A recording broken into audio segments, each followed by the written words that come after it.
And one of the things, we talked about is how the Yankees like the fastball out over the plate.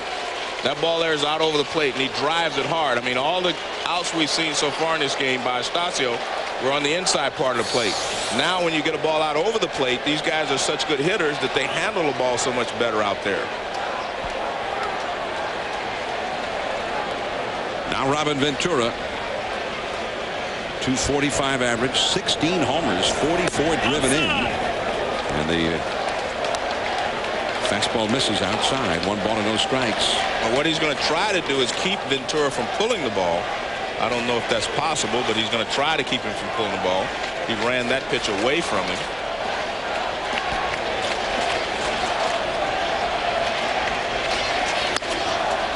Back out of play. 1 ball, 1 strike. Well, this is like the baseball's version of Civil War here with the all New York matchup, because in this ballpark you've got Yankee fans and Mets fans. There's Joe Torre in his 7th season, Yankee manager. Yankees have not had a manager who's managed the club for 7 straight years since Ralph Houck. Bobby Valentine in his 7th year as the manager of the Mets. Too far in, and the count is now 2-1 to Ventura. Nobody out. Bernie Williams at second base. I think there was a kind of a feeling that Ventura was starting to lose it a little bit. He had a couple of down years with the Mets. Big contract. They traded him to the Yankees for David Justice, and then turned around and moved Justice on to the Oakland Athletics. Got the call on the outside on that one. 2 balls, 2 strikes. Oh, that's that good running change of it. Ball's running away from him. He took a little bit off after coming inside with a fastball the pitch before. I think Ventura's problem was he was not healthy. He has not been healthy for a couple of years.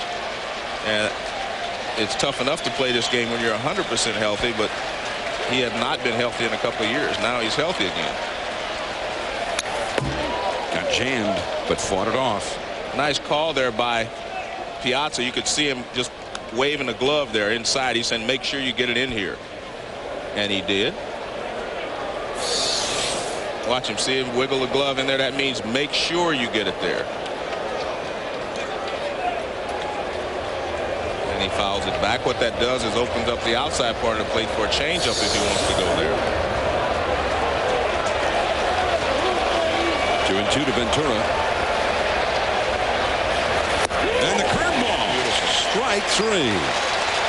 See, the fastball, by making him react quickly on the fastball inside, it makes him react quickly to the next pitch. He reacted quickly, thinking he had to get it out of his kitchen, and it's a curveball, an off-speed pitch, and beautifully thrown there by Estacio. Starts in the strike zone. Starts in the strike. Look at it. By the time he gets to the plate, it's out of the strike zone. But with 2 strikes, you're going to swing at that pitch every time. So Ventura could not get Bernie Williams over to third base. Now Jorge Posada. He's hitting .264. Another Yankee switch hitter. Got 2 of them in the lineup tonight. High in the air. And into right center. Playable for Burnett, right on the edge of the warning track. Tagging up Bernie Williams. And of course, the value of getting a runner over to third when he's out there with nobody out is on that same fly ball. Had he been at third, Bernie would have scored easily. And we saw that in the first inning. Alfonso wasn't able to get Cedeno over to third base after he led off with a single and stole second. Now Rondell White. Rondell White hitting .256. 7 home runs, 28 driven in. He, like Estacio, longtime National Leaguer, so they know each other. And he curves him for a strike. Rondell White began his career with the Montreal Expos. And Pedro Estacio started his career with the Los Angeles Dodgers. There's Derek Jeter. Jeter was back in the clubhouse, and we assume getting tended to for that knee, which was hit on his own foul ball in the first inning, which is causing him some trouble. And it'll be interesting to see how long he actually stays in this ball game. They have an off day tomorrow, in which they will fly to Denver. You might want to, maybe a situation where if it continues to tighten up, you just go ice it for the next 3 or 4 hours.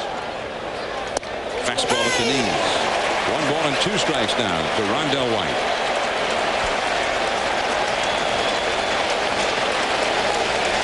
So far, you can see why Stasio has had such an awesome season. He is making quality pitches when the Yankees have gotten the runner to second base with no one out. Runner at third now with 2 down. Ordonez got a bad hop, but went down to get it and throws out the speedy Rondell White. That was a fine play, much more difficult than it may have appeared. No score. It's them, John. All right. Luis Castillo. He had an off year last year and was hitting just as poorly in the first part of this season until this 31-game hitting streak. He's one of the top leadoff men in the game when he's doing what he's been doing here lately. A lot of speed, which is what you want. Jay Payton bending back from a high tight fastball here. The count is 2-0 as he faces David Wells.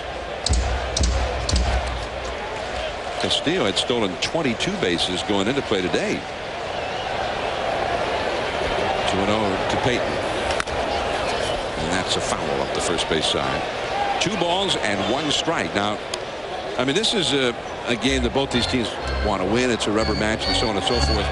But it's a little more of a desperate situation, even though we're not yet halfway through the season for the Mets. At the start of the day, the Mets were 7.5 games out in the National League East, behind Atlanta, Florida, and Montreal. So they'd like to not get buried again this year as they did last year. On the inside. And the count is 2-2. John, it seems to me every year we do this series, it seems that it's always the Mets. I mean, to be honest with you, that need these wins far more than, say, the Yankees do. Jeter favoring that right knee is Alfonso. And the dirt, but pulled out by Giambi. You know, one of the values of a great shortstop is to be able to make a clutch play with a guy at third base. And this is a great play by Ordonez. As John says, now watch it. You'll see it hit the edge of the grass right here. It's bouncing. Now it stays down. But it's, being honest with you, it looked like he anticipated the ball hitting there or taking a funny hop because he backed up a little bit. He didn't continue to come forward. But the toughest, watch how quickly he transfers that ball to his throwing hand. And with a guy like Rondell White running, you have to do that very quickly. The transfer to me was the toughest part of it. Jeremy Burnett's first ball swinging. Rondell White. And Burnett is gone just like that. Burnett is quickly out. Came into the game hitting only .201. Watch how quickly he transfers this ball to his throwing hand. Look at that. I mean, that's quick hands at its best right there. And it's not easy to transfer that ball from your glove hand to your throwing hand without reaching in to get it. He just transferred it by throwing it over to his bare hand with his glove hand. Now Ordonez at the plate. 2 down, bases empty, facing David Wells. No score. Curved ball in the dirt. But you know, when you see that play, I mean, I'm going back to your comment. It's almost like he anticipated that the ball would hit the lip and not stay up. Because usually when that happens, a guy flinches. Right. He's like expecting another hop, and then it stays down. All of a sudden he flinches for a moment and has a moment of panic. But you could see that he backed up a little bit. Right under the glove of Ventura. Big turn at first, but Rondell White hurries the ball back in. One of the tough things, again, if you're a third baseman and playing in that shallow right on the edge of the grass and the ball's hit sharply at you, you do not have time to do anything except react. Now watch Ventura. See how shallow he is? Now watch this. He doesn't have time to actually move. He just tries to flag it down and it goes under his glove. And it's scored as an error. So an error to Ventura. That is the 9th error charged to him this year. The batter, Pedro Astacio. Now, ordinarily you'd figure, hey, the National League's got the advantage in these games in their own parks because their pitchers hit all year. The American League pitchers never hit except in these games. And on the other hand, there's the fact that Astacio is just not a very good hitter. He's 3 for 30. So I don't know if it's that much of an advantage for him or not. That's a foul into the Mets dugout on the first base side. Well, there he made contact. 0-2 the count. By the way, Joe, we were talking about the Mets and all the errors they've made, the unearned runs they've allowed. That was the 51st error committed by the Yankees. The slow start is also. Soriano, who's still learning about second base. He was always a shortstop earlier in his career. Well, Soriano has 12 errors. Ventura now has 12. Sean Estes yesterday, a National League pitcher who always bats in his games, and he hit a home run against Roger Clemens, no less, and he pitched exceedingly well on top of that, but he didn't hit Clemens with a pitch. David Wells curves him and strikes him out. Ventura has 9 errors now, my mistake, instead of 12. All right, thanks for correcting that. Asio, the Mets right-hander, ready to go back to work now against Shane Spencer. Then David Wells and Alfonso Soriano to follow. Tries to curve him. That one hung high and tight for ball 1. By the way, I want to go back. While Joe was given the correct error total for Robin Ventura, I was sending him little notes with incorrect information. And we're not trying to just, belabor this point about Ventura, but just for the. Well, I'm an analyst, but I want to get it correct, right? You're right. Oh, I'm analyst. Analyst, okay, yeah. I'm a journalist. You're the journalist. Now, see, I take that as a compliment. I know you do, and that's fine. But it is, in fact, the 12th error committed by Ventura this year. And that's a lot of errors. That is. That's why I thought I was correct in the first place. So it's also an error on my part. I got an error as a broadcaster. All right, now you're up to 115. That's my first in 13 years. It was bound to happen. I haven't been getting enough rest. 3-1 the count to Spencer. 248 average. He pounds that fastball down off his foot. Now, I think for these right-handed hitters with that Astacio sinker, which kind of runs in toward a right-handed hitter, you get a lot of balls that get fouled off feet and knees and whatnot. Well, especially if he's pitching it in and the ball is running in. Like you say, you can see him pull his arms in, and you're going to hit the top of that sinker most often anyway. You're going to hit it far more often than you would, say, a straight fastball inside. Derek Jeter hit one off his knee or near his knee back in the first inning, which has really slowed him down a little bit. Curveball misses. But now he throws a 3-2 curveball to Spencer as the leadoff man with a pitcher coming up. Anyway, later the U.S. has had much the best of that matchup in the last 11 years. Well, that's a ball. Yes. Pedro, what were you thinking, man? Yes, C.B. Buckner, the first base umpire, signals Shane Spencer over to second base.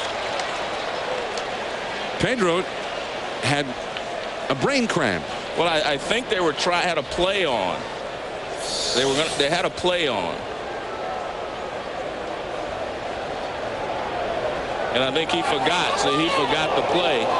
It's one of those plays where, remember their first baseman, he stays off the bag at first base, and then they have a signal for when they're going to throw to first base so he can back up. The other times he charges. And I think they had to play on the first pitch, and he forgot, and then he tried to correct it. So now runner at second, and David Wells trying to get him over to third. Bunts at it and misses. Strike one. The third baseman for the Mets on that play. Alfonso is staying back for a play over there. Yeah, but that was they were confused again because Ordonez took off at third base, which means that Alfonso was supposed to charge. Now they're changing again. They're trying to make sure they are on the same wavelength here. But isn't Alfonso the guy who signals to the other infielders what play is on? Well, I don't know. Sometimes they use the third baseman to do it, but he definitely didn't move, and Ordonez ran over. There he goes again. Now he charges. He is charging. Piazza, no. Nice try by Piazza. Didn't know where it was at first, then spotted it, and almost got it. There you see Wells pops it up. Piazza looks to the right first. Now he finds it. Just a little bit too late to get there and make the play. Now, if you watch this play, when they're rotating with the shortstop going to third and the third baseman coming in, the guy at second base, Spencer, can run all the way over here if he wants, because Alomar's going to first base. Mo Vaughn's coming in. He's coming in, so there's no one to stop him at second base if they take off. Wells swings away and lifts a high foul down the left field line. He went over and had a chat with Willie Randolph, the third base coach, after the previous pitch. Now Willie's coming down the line again, so maybe the Yankee pitchers who never have to bat, maybe they don't even know the signal. Right. Let me go back to this point. You normally use that wheel play where the shortstop goes over to third with a runner at first base when the guy at second has to run. But what happens if you do it without him, a runner at first, he can take off at third and then go back. He always has that option, so there's no one at second base. And Estacio strikes out David Wells. And again, both teams have failed every time they've had a runner at second but nobody out to get him over to third. Second baseman, number 12, Alfonso Soriano. Well, David shows you bunt, then he brings it back, but he gets a little curveball in there, and he's not going to hit that too often. Especially an American League pitcher does not take batting practice that often. Well, David Wells in his career had 6 hits in 46 career. In his career, he had 6 for 46 total. Now Soriano bouncing it foul. So he was a 130 hitter in his career coming into this one. He was doing some kind of fancy things, though, for a guy who never hits. Correct. I think they were just trying to throw the Mets' plans off. They saw Bobby Valentine putting the wheel play on, and he didn't want to bunt into that. So you try to swing, which means that there were a lot of holes open if the guy's breaking for third. The shortstop is breaking over. Soriano grounded out to third his first time. That fastball running right into the hands and a check swing. And no, he's hit by the pitch according to the home plate umpire. Yeah, he's hit by the pitch. Well, they're saying that he didn't swing at that? That's what they're saying. The home plate umpire signal hit by the pitch. Okay, now they appealed to the first base umpire, Buckner, and Buckner said no swing. So that was it. It was that same fastball that's running in, and again, you're supposed to pitch the Yankees inside, but he starts, and he definitely checked his swing, and he was hit on the right elbow, it appears.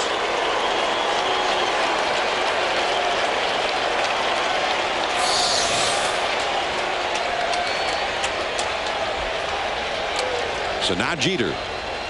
He grounded out to short his first time, but first he hit a foul ball down off his left knee or near his left knee. 2 men on, 1 man out. Estacio has some trouble here in the third. Foul ball past third. And this is the toughest thing when you're Jeter. You hit a ball off your knee, sore knee. Spencer at second, Soriano at first. Into right field, and Burnett has it. That was a good job by Jeter. Another fastball in, not in as far, but he goes inside out and hits a bullet to right field. Just hit it too hard.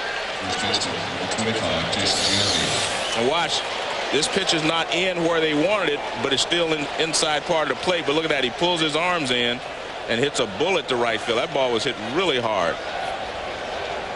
And Burnett is able to make the play.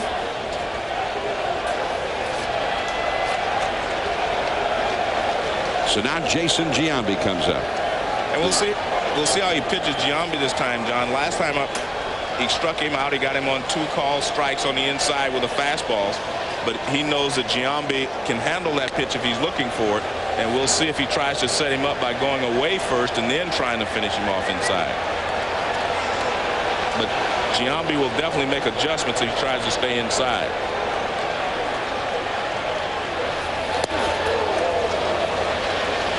Ball and no strikes.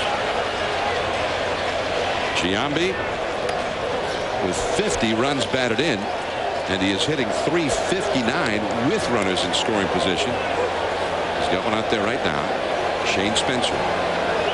Yanks got a leadoff double in the second inning from Bernie Williams, but they could not get him home.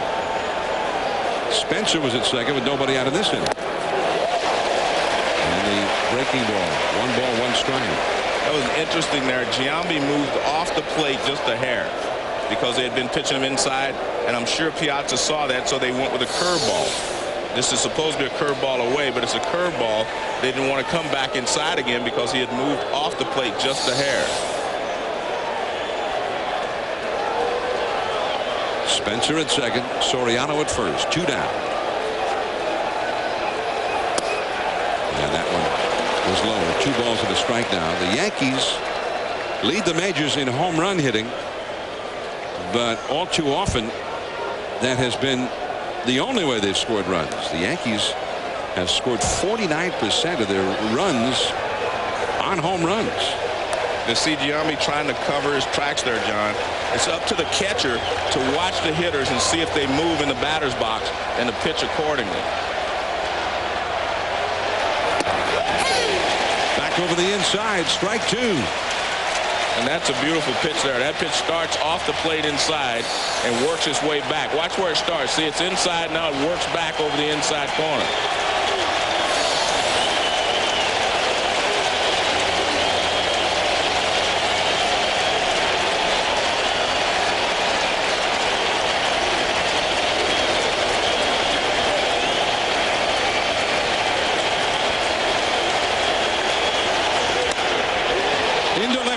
Going back in the ball is Cedeno for the warning track. He's at the wall. He jumps up and he makes the catch.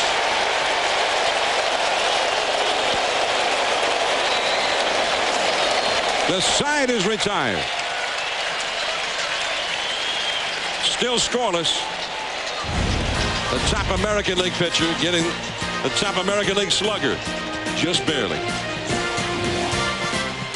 ESPN Sunday Night Baseball from New York. The Yankees nothing, the Mets nothing. Last of the third, the top of the order coming up for the Mets. Roger Cedeno, Edgardo Alfonso, and then Roberto Alomar against David Wells. And that's a foul down the right field line. Now David Wells is a colorful character. Now 39 years old, and sometimes I think, Joe, the outrageous comments and all of the peculiar things that make him David Wells overshadows the fact that he's been one of the best pitchers in baseball for a long time. Center field, Bernie Williams. Plenty of room out there. Still going back. I think Bernie was surprised how well that ball carried. 1 away. John, before the ball game today, I asked Mike Piazza if he thought yesterday's episode settled things between the Mets and the Yankees. I think it's just going to continue to go on. I mean, we'll probably face him next week at Yankee Stadium. I don't know what it is as far as closure, what people want. I don't understand. I don't think it's like a marriage or a life-changing experience that all of a sudden we have to come out and say it's over, because, I mean, anything can happen in this game. It's a constantly changing game. Here's Edgardo Alfonso, and he takes ball 1. Now, of course, you asked Well, you him. notice, John, I didn't ask him if it was settled between he and Clemens, right? Yeah. Well, why didn't you ask him that? No, because I don't think that's ever going to be settled. And I think it would be unfair to ask him that. But because it's more of a team, this is about the 2 teams now, I think, more than it is about just he and Clemens. A lot of people tried to make it that way. But it's more about the Mets and the Yankees, because I think over the years, the Yankees, truthfully, in my opinion, have intimidated the Mets. I mean, I thought they were intimidated by the Yankees in the World Series when they played, and I think in the Subway Series, because the Yankees are the big guys on the block. Little dribbler, Posadas can't handle it. He was going to have to hurry anyway. Alfonso is aboard.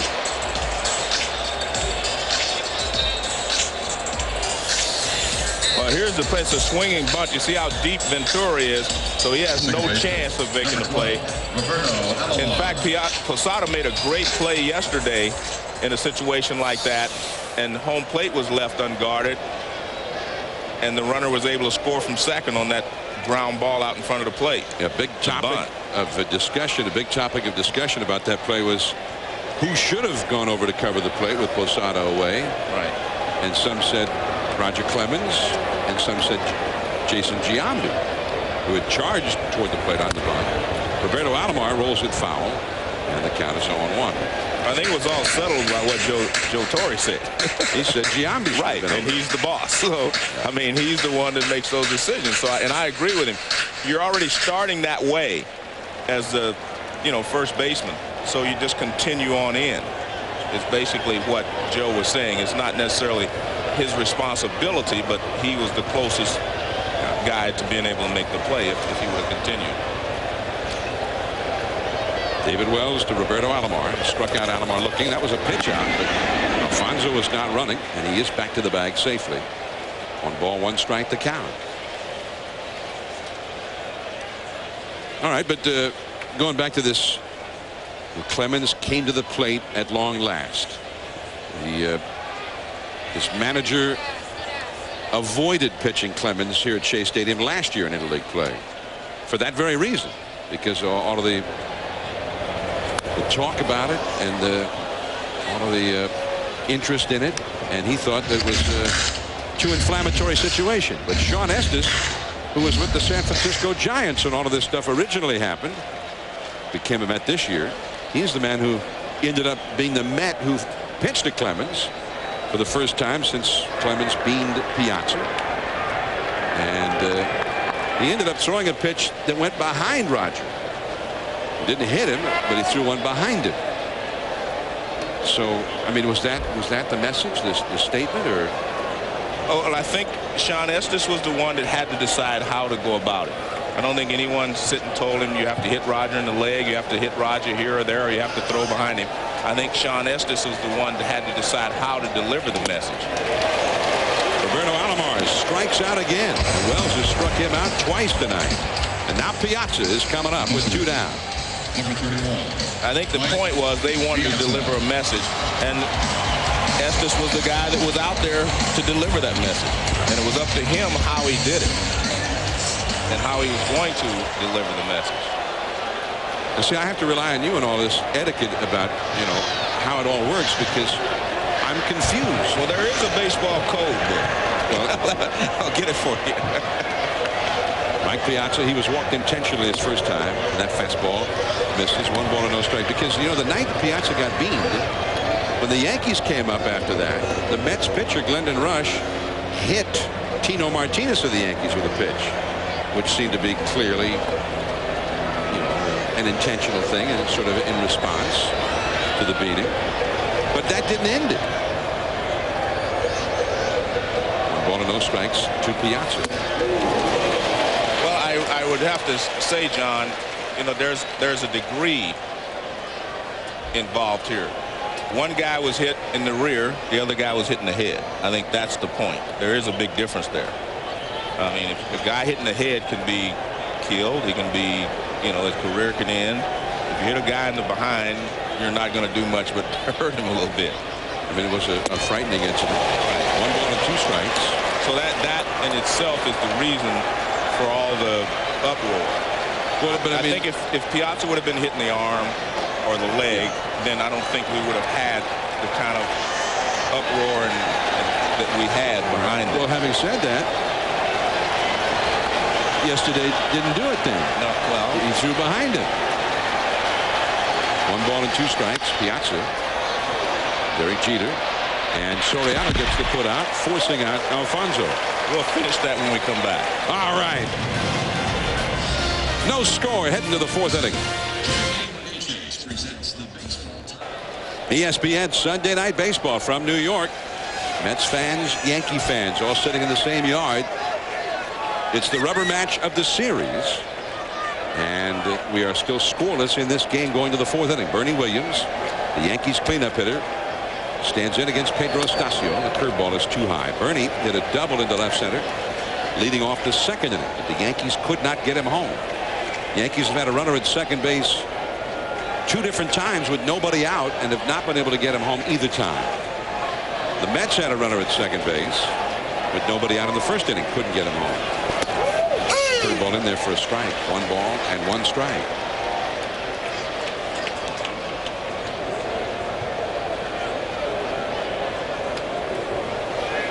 Robin Ventura is on deck, and then Jorge Posada. against Pedro Astacio. Astacio, who ended up with some arm problems last year. He'd been with the Colorado Rockies and was then traded late in the season to Houston, but had inflammation in his right shoulder and then missed the rest of the season starting in late August. He pitched in some Winter League action in the Dominican Republic. That's scouted him and were convinced that he was recovered and could help him. And that curve is high. 3-1 now to Bernie Williams. See, now he won 17 games with a very good ERA for a guy who pitches in Denver all the time.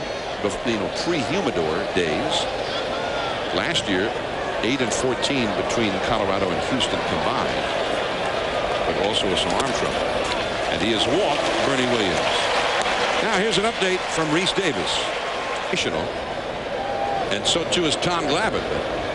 Today Glavine got roughed up with the Red Sox. He's 11-3. Lowe's 11-2. Ventura fouls one back.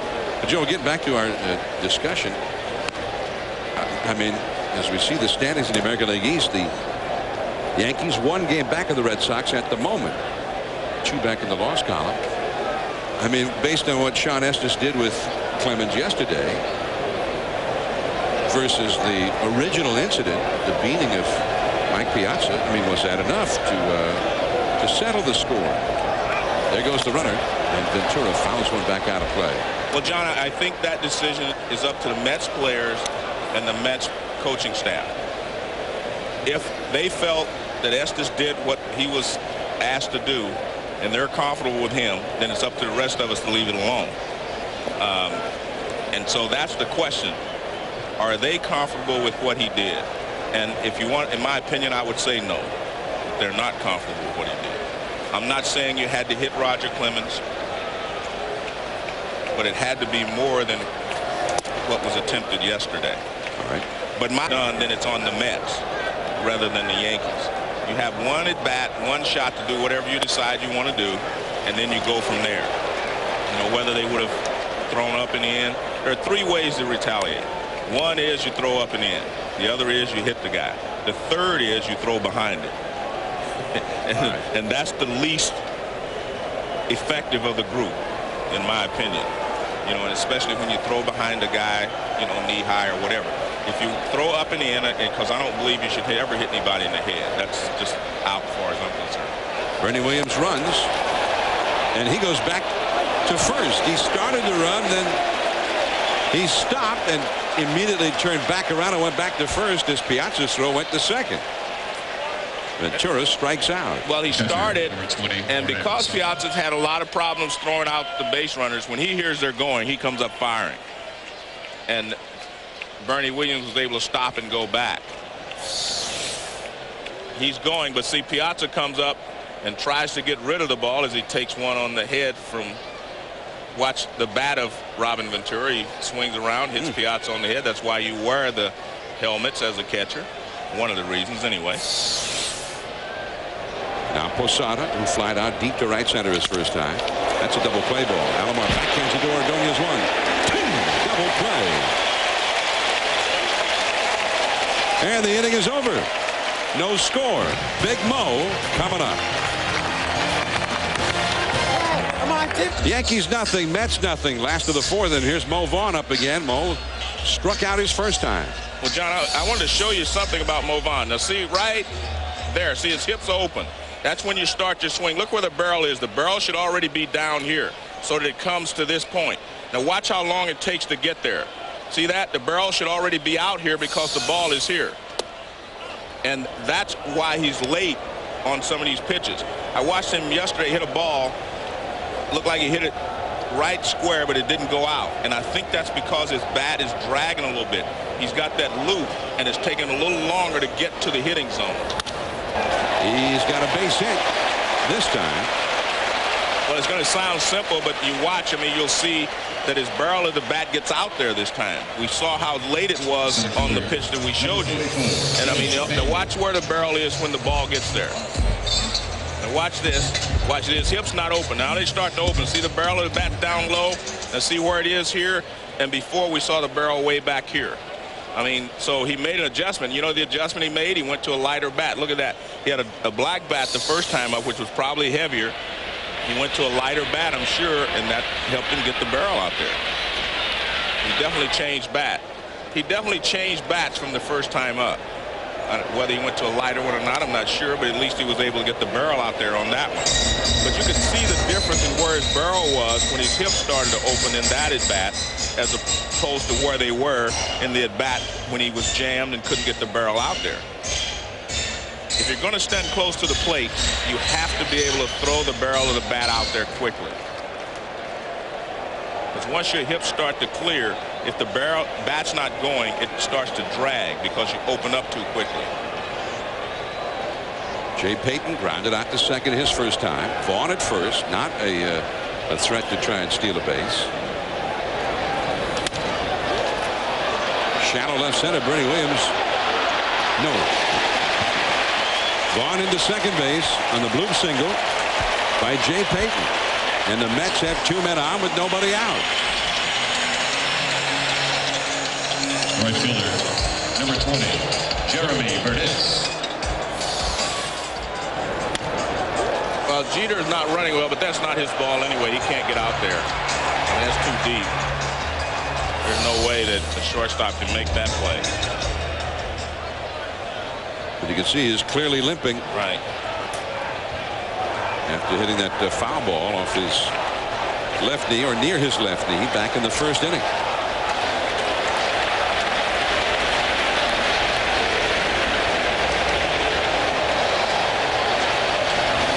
Burnitz backing away as a curveball drops in there for a called strike.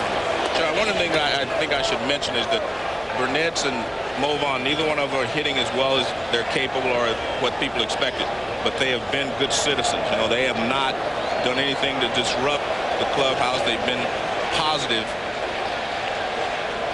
additions to this ball club other than their at-bats. Burnitz was beamed in the game here Friday night by Sterling Hitchcock of the Yankees. John, I want to make one last point on that Piazza thing before I forget. Everyone wants to make it between Roger Clemens and Mike Piazza. That's not what it is. It's the Mets and the Yankees. Because, as you mentioned, Burnitz got hit in the head the other day. And it wasn't intentional. No, everyone knew that. But it doesn't matter. He got hit in the head. You know what I mean? And it seemed like it was always the Mets guys who felt like they were the ones being hit. It was their guys that were being, you know, things happening to. So, you know, it's not necessarily, I don't think it was Roger and Piazza. It was the Mets and the Yankees. And that's what we're dealing with. Jeter right behind Mo Vaughn there at second base. Dropping down and striking him out. But what makes that pitch so tough on a left-handed hitter is that David Wells most of the time comes straight over the top. So you're looking for the ball up here. And now he drops down and you don't find it. And all of a sudden, I mean, you can't hit a pitch if you can't find it. So he drops down, throws a sidearm curveball. He didn't throw his normal 3/4 over the top curveball. So he was looking up top. The ball came from a different location, and you just can't find it quick enough to adjust to the pitch. That is the 60th time this year that Burnitz has struck out. He's had 221 official at-bats. Now Ordonez. Runners at first and second, but with 1 out. Jeter has it. He gets 1 and 2. The Mets and the Yankees both getting men on base and unable to advance them. No score. The New York Yankees nothing. The New York Mets nothing. Each team has had chances. The Yankees have had their leadoff man reach base in each of the last 3 innings. The Mets have had a runner at second and nobody out in 2 different innings. And so have the Yankees, for that matter. Pedro Estacio throwing a big curveball for a called strike to Rondell White. No score, top of the 5th. The Yanks only have 1 hit, however, against Estacio, who has walked 2 and hit a batter. Broken bat and a bloop single into left center. In our baseball notebook, brought to you by Nextel, we asked Pedro Estacio to demonstrate how he throws his changeup.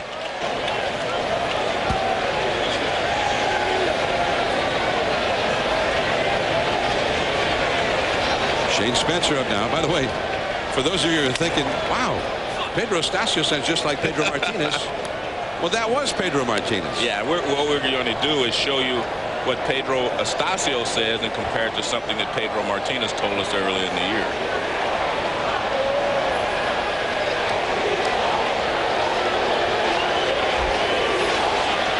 So we have Pedro Estacio on the mound tonight.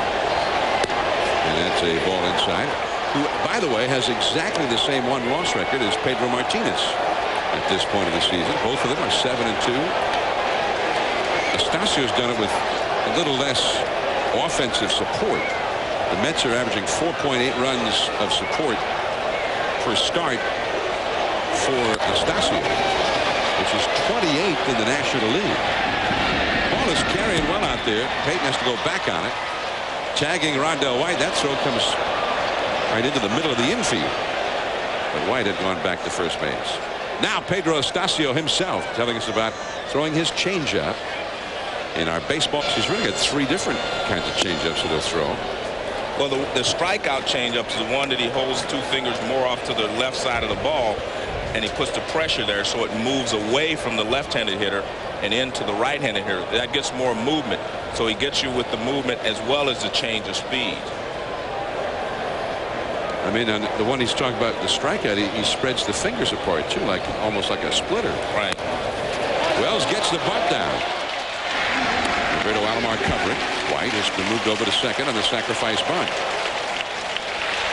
which Wells was not able to get done.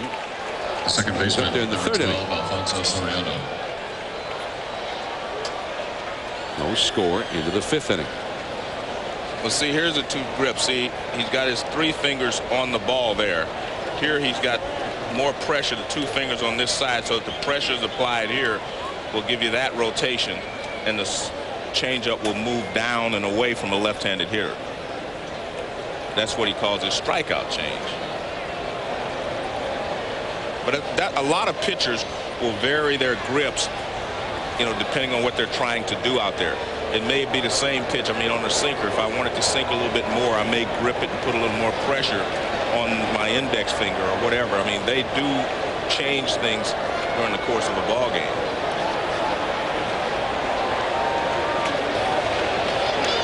Alfonso Soriano with 2 down, trying to get Rondell White home. And the breaking ball a little bit low, apparently. 1 ball and no strikes. The Yankees have had 6 at-bats as a team with a runner in scoring position and have not been able to get a hit yet. 0 for 6 in those clutch at-bats. White is a very fast runner at second. And he's just got a real sharp breaking ball and Good location with it. And when you see a guy like that and you realize he pitched in Denver for a while, and that altitude works against a sharp breaking ball. Couldn't use his good sharp breaking ball there. You're right. But the location is the main thing. He starts it over the outside corner and then it breaks down. Fastball, and Soriano, after seeing those curveballs very late, a foul into the seats off to the right. 1 ball, 2 strikes.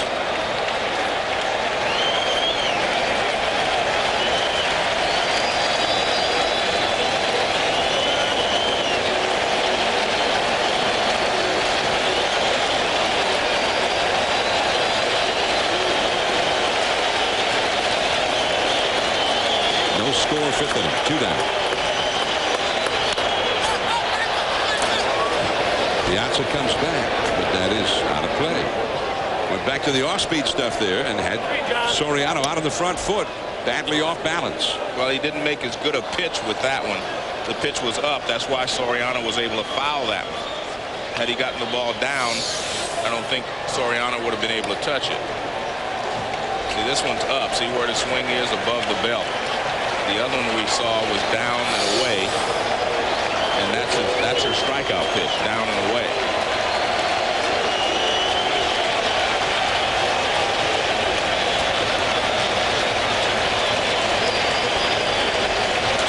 looking in at Piazza. Now finally Soriano tires of waiting, backs away. White led off the inning with a single. The Yankees leadoff man has been on base to start. I mean, he's led off each of the last 4 innings, reaching base. Williams led off with a double in the second.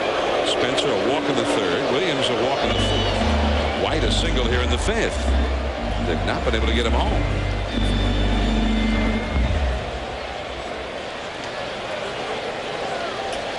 Derek Jeter on deck. He would be next. Soriano, who has been struggling lately. To the strikeout behind fastball. 2-2. But I think that really fastball up. He wanted him to go for it, but that was to set up this next pitch. He just wanted to go up with a fastball and hopefully he will chase it, but since he didn't, it sets up the next pitch that he wants to throw. And he can go away with something breaking, or either it's their curveball. Up the middle base hit. Rondell White waved home, and he will score. 1-0 Yankees.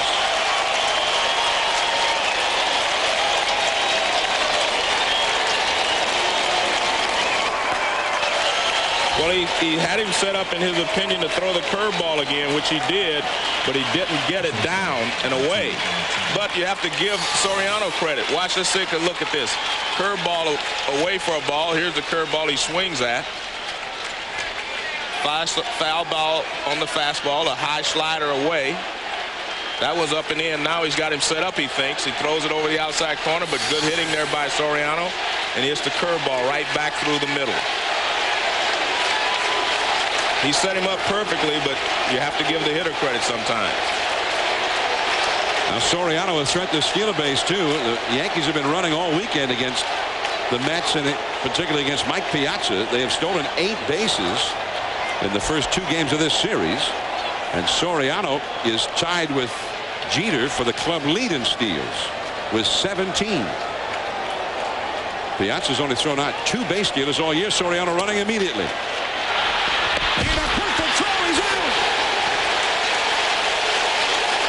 Mike Piazza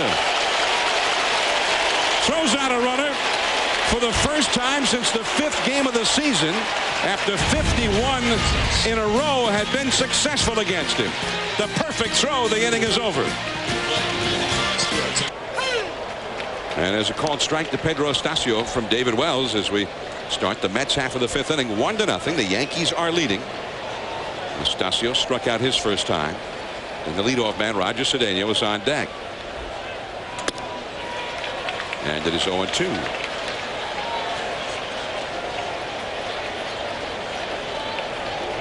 The Yankees have been able to run at will, and a lot of teams have been able to run at will against the Mets this year, but Mike Piazza with a perfect throw to get Soriano. Jason Giambi with the unassisted put out. Estacio is gone. Well, Piazza makes a perfect throw. I mean, watch it. It's a tough pitch to throw on. He comes up. Now watch where Roberto Alomar catches this ball. I mean, look at that. Perfect. Right there in the baseline. John Franco wearing a microphone. Here's how he reacted in the Mets dugout. Got him. Man, boy, Michael. You can see the Baby. cast or whatever that is on John's arm. He had elbow surgery earlier this year. Roger Cedeno, curveball from David Wells for a strike.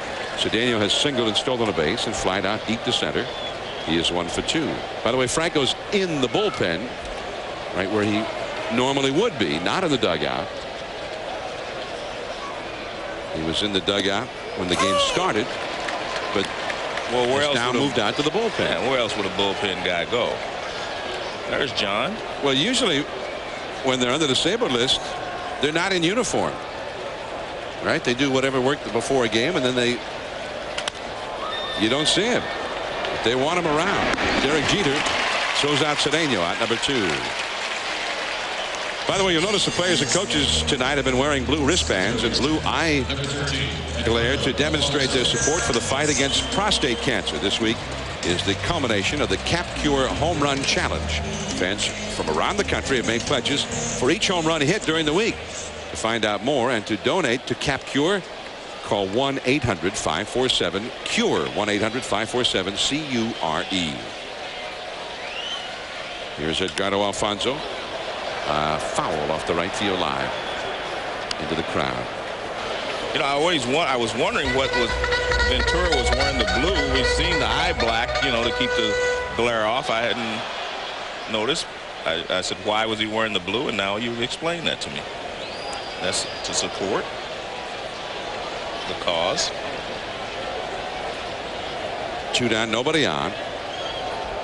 Of course, Joe Torre, Yankee manager, has had his own battle, which he has waged against prostate cancer. Dusty Baker, the manager of the San Francisco Giants, the same. Joe Torre is wearing one. There it is. Looks like Don Zimmer is also wearing one, sitting next to Joe. There's Zim.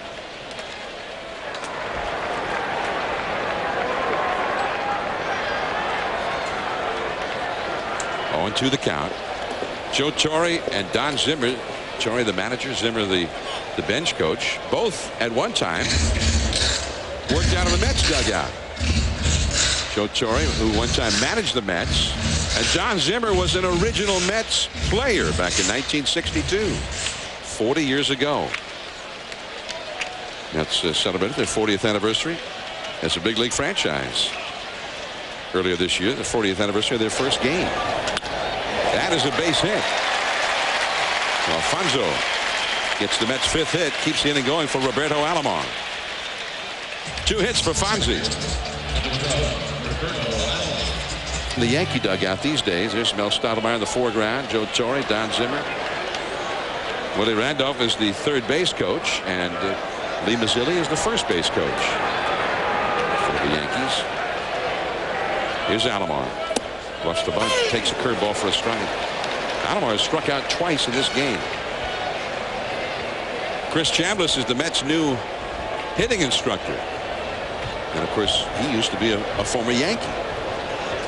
And has one of the great moments in Yankee history that won them a pennant when he hit a game-ending, series-ending home run against Kansas City. It sent the Yankees to the World Series. He was just named the hitting instructor. A couple of days ago, Dave Engel had been the Mets hitting coach, and he was fired. Chambliss played with the Yankees for 7 years. Hit that home run, but was not really a big home run hitter.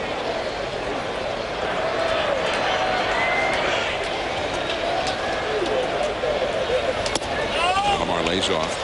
I mean, there have been times over the years with Alomar where, as a switch hitter, he's been a much better hitter as a left-handed batter, and he's having that problem this year. He's hitting only 198 against left-handed pitchers. And that's what he was hitting coming into this game. He's 0 for 2 in this game. You know, I played one of the greatest switch hitters of all time, Pete Rose, and there were times when he would be swinging the bat so much better from the left side, but he'd have to move over and hit right-handed because the pitching was left-handed. And that's one of the reasons that I never thought switch hitting was that great, you know, because, I mean, if you're in a slump from one side, it's the same as being a slump from one if you're just hitting one way. Alfonso runs. And he's in there, and he's going to get up and go to 3rd. Posada's throwing the dirt. So the Yankees doing some running. That's their 2nd steal of the night. Only the 3rd of the year for Alfonso. Well, one of the things I always disagree with is when the ball is thrown and you're not going to have a chance to get the run, block the throw. Don't let it go through. I mean, your catcher would appreciate that very much. I mean, to watch this throw, I mean, it's not that horrible a throw. Just block it. Get down and block it. You're not going to be able to get the runner. Just step in front and block the ball or try to keep it from going into the outfield. Because now you have a runner at 3rd with 2 outs. So it's a 3-ball, 1-strike count to Alomar as he tries to get the tying run home here. Piazza is on deck. 1-0. The Yankees are leading. Wells from the windup. too far in. Well, that's interesting. He ends up walking Alomar, and now he's got to face Piazza with 2 men on. They walk Piazza with a runner at second intentionally back in the first inning. Well, they could walk him again. There is a base open out there.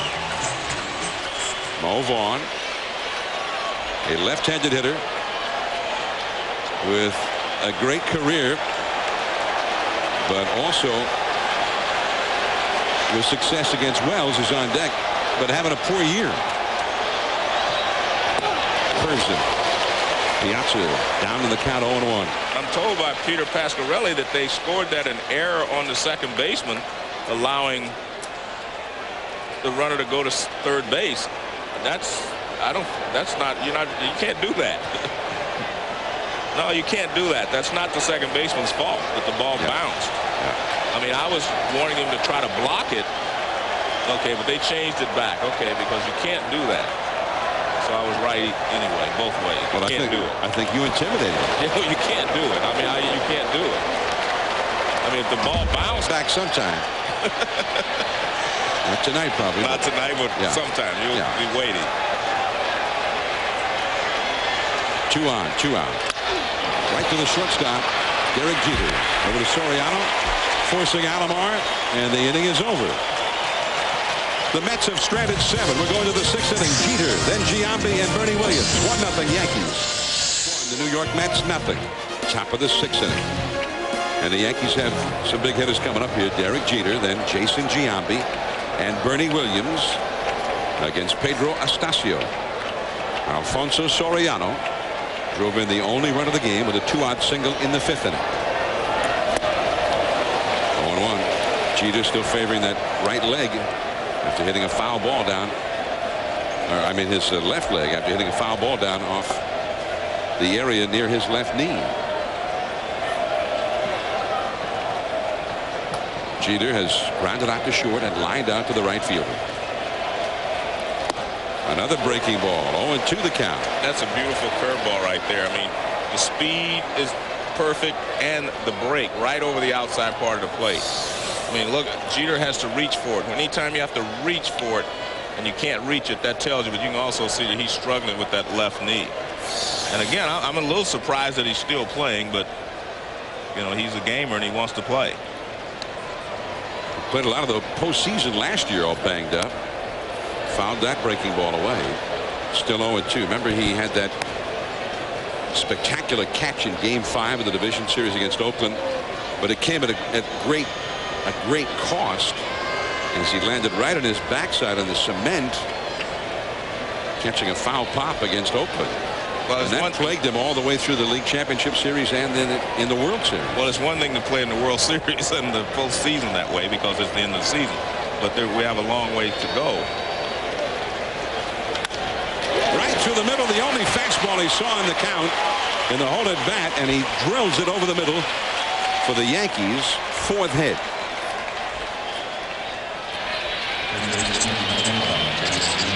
But I'm sure he told Joe Torre that he wanted to stay in the ball game, and he's staying there. It's supposed to be a fastball in, and that's a good pitch. I mean, that is a good pitch.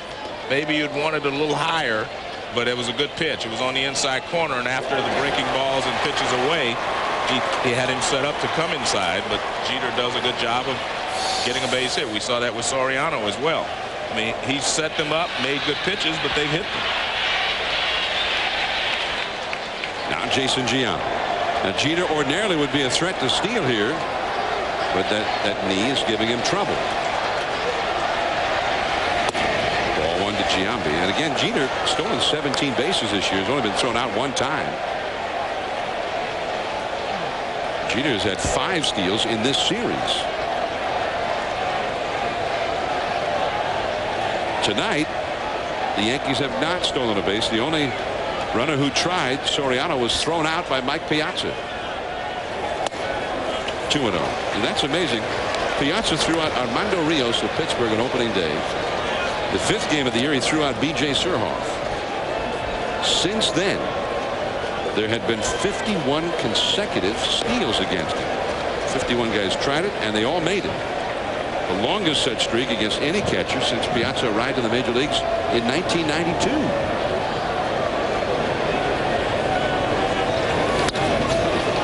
Fouling one back, and it is 2-1. Well, when you get behind Jason Giambi 2-0, I mean, you're in real trouble. I mean, this pitch, every time he throws a pitch from behind the count, he better make a good pitch. Because that's one of the things that Giambi does so well. He doesn't chase a lot of bad pitches. And when he gets in hitters' counts, he normally does not miss you. So you have to make an excellent pitch. You have to stay out of the middle of the plate. 2-2 now. Another good pitch. That ball was running in off the plate inside.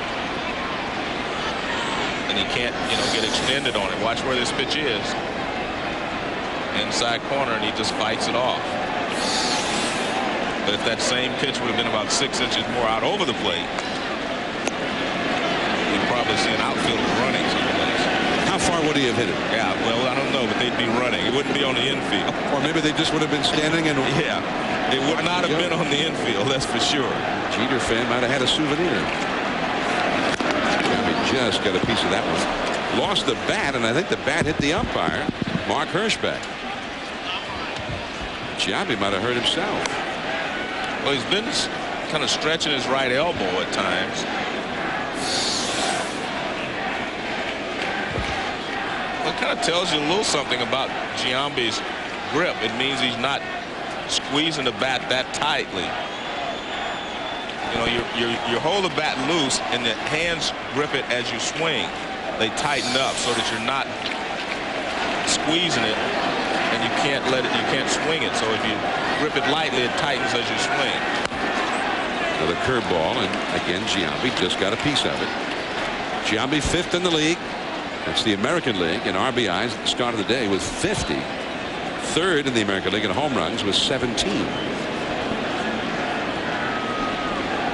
And that's not all he does. He's also hitting over 300. 313 at the moment. Derek Jeter, the runner at first base, nobody out. And Giambi just one of the very special hitters in the game.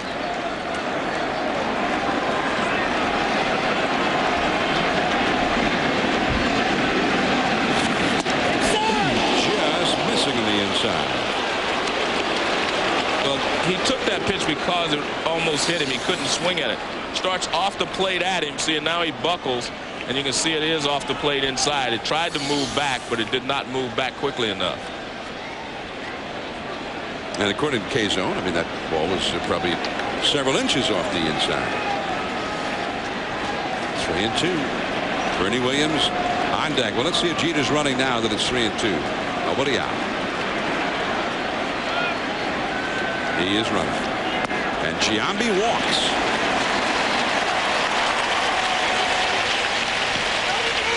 Yankees with their leadoff man on base for the 5th consecutive inning. Now they've got 2 men on with nobody out. Well, that's why it's tough to pitch against this Yankee lineup. There aren't any easy outs. Starting at the top, I mean, Soriano's a tough out. Jeter, Giambi, Williams, Ventura, Posada, White, Spencer. All these guys are tough outs. You do not get any place where you can relax. And if you start off by putting a couple of runners on and have to pitch from that in those tough, stressful situations, you're asking for trouble. But it's almost impossible just to wade through this lineup. Oh, while we got a break here, John, I want to wish my father, Leonard Morgan, a happy birthday. I shouldn't say happy birthday, a happy Father's Day. Well, if it happens to be his not birthday. His birthday. Oh. His birthday's later, but it's in Happy Father's Day. He's in Oakland watching television. Happy Father's Day to you. We've spent several together now. 13. More than I'd like to think of. But it's 13. Okay. 13 Father's 13. Day. I actually have a gift for you, but I'll give it to you later. You got me a Father's Day gift? I didn't. Some guys gave it to me to give to you. Friends of mine, Tom and Noah from Xenia, sent me a tie and you one. Wow. And I've got it for you, so I'll give it to you. Love those guys. Yeah. I mean, you actually are the bearer of the gift. So, yeah. Here you go. If you want something too. I assume it's the same. It better not be better than mine.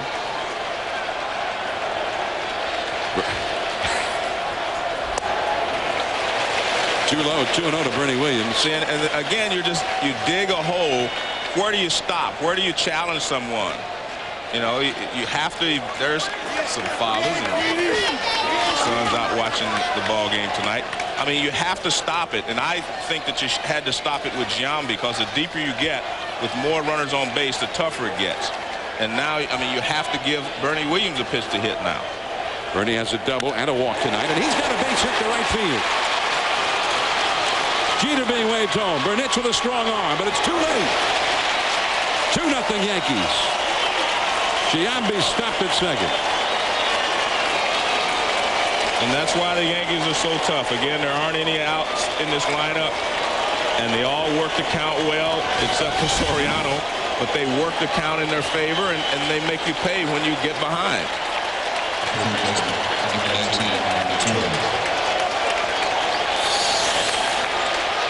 Well, it's a bullet in the right side, and the thing that helps Jeter here is it's a ground ball, so he can go right away. If this would have been a line drive where he had to wait, it may have caused him a problem scoring. But he's actually running pretty well coming around third base there. Throw a little bit up the line, and he slides in safely. Now Ventura, and some of the Yankees are thinking big inning. They've got a run home. Jeter talking to one of the Yankee trainers. They've got 2 men on with a run home and nobody out. See, I think what you have to do when you're pitching against the Yankees, you have to remind your pitcher at all times to focus and concentrate so that you do not get behind these guys in the middle of the order. Ventura is 0 for 2. Well, he's struggling now here in the 6th inning is Estacio. I mean, the Yankees will wear you out. Exactly. One outstanding hitter after another. One guy who could take you deep after another. And you really have to focus. I mean, you have to focus and make sure. You have to concentrate every first pitch. Sometimes people just throw a pitch. You can't do that with this team. The knees for a strike. Now he's ahead of Ventura. Well, he's made 2 excellent pitches. He threw him a curveball for a strike to start this at bat. He missed with one, and then he nails the inside corner. You have to stay out of the middle of the plate, but you can't fall behind 2-0 to these hitters. Mets bullpen is going. A right-hander has joined the left-handed Guthrie out there. That curveball. Mo Vaughn will get the 1 at second base. Mo made sure of the 1. Over to third base, Giambi. Williams out at second with Ventura reaching on the force out. Catcher number 20. Well, he made some good pitches to Ventura, and he was able to keep him on the infield and get him out. Well, here's another curveball so that he reaches for it, and he pulls it to first base. But again, you're in the same position right now that you're in with Ventura. You have to try to get ahead, but you have to make sure you stay out of the middle of the plate with the first pitch. So, again, it's very difficult to go through this lineup, especially if you're a right-handed pitcher. Posada has flied out deep to right center and grounded into a double play, which is what Estacio wants him to do again. And that's a called strike. The Mets have not scored many runs this year. They're averaging 4.1 runs per game. And they know that they cannot afford to get too much further behind here and have a real chance of coming back to win. Wow. Look at that movement from the inside back toward the plate, but he got a little bit too far in. There's David Weathers, a right-hander. Now Guthrie has taken a seat out there. It's just Weathers, the right-hander, warming up in the bullpen. After Posada, you've got 2 right-handed hitters in a row. Rondell White on deck, and then Shane Spencer. Runners at first and third, a run home. Sharp curveball. That may be the best curveball he's thrown tonight. That one disappeared. I mean, the bottom falls out of this curveball. It's up a little above the belt when he releases it, and by the time Piazza catches it, it's almost on the ground. That's a beautiful pitch. A ball and 2 strikes to Jorge Posada. Again, I mean, 91-mile-an-hour fastball. Look at the movement he's at on that pitch. 2-2 to Posada.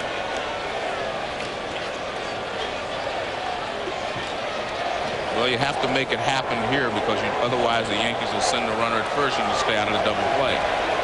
Ventura at first. Curveball shot foul right past Lee Mazzilli. Still 2-2. Ventura at first. Giambi at third. There's Mazzilli. That was a breaking ball that kind of hung, John. That one didn't bite, didn't have the same bite on it as the second strike. 2-2 to Posada. Posada got 10 homers and 41 RBIs this year. Strike three call. Well, he kept trying it, and he finally got one to come back enough over the plate. Posada had a few words with Mark Hirschbeck on that one. Well, it was a tough pitch because the ball starts off the plate inside, and watch it move back. See, I mean, that K-Zone may register that ball's not on the corner, but I mean, if it's off, it's by less than an inch, and I mean, that's strike three with 2 outs. I mean, that's a great pitch from Estacio. I mean, you've got to swing at that. Got to swing at anything close with 2 strikes. Rondell White. I mean, that's the whole point, right? With 2 strikes, I mean, even if you think it might be off, if it's that close, the umpire might not think so. Well, it used to be that, you know, guys would say if it's close enough for him to call, it was close enough for you to swing at it. Rondell White has grounded out and has singled and scored a run. Ray Ordonez, the one-handed pickup, and that is the inning. So it could have been a lot worse. The Yanks had 2 on and nobody out and a run already in, but they got just the one. Yanks lead now 2-0 as we go to the last of the 6th, and Mo Vaughn is coming up. John, I want to try to show you the difference in the 2 at-bats that Mo Vaughn has had. Now watch the front one. This ball, how late the bat drags. It's up. Now it gets to the ball. Look where he contacts the ball, right there. Now, let's take a look at this. Well, it's 0-1 to Mo. Now let's take a look at the next at-bat. He's got a lighter bat.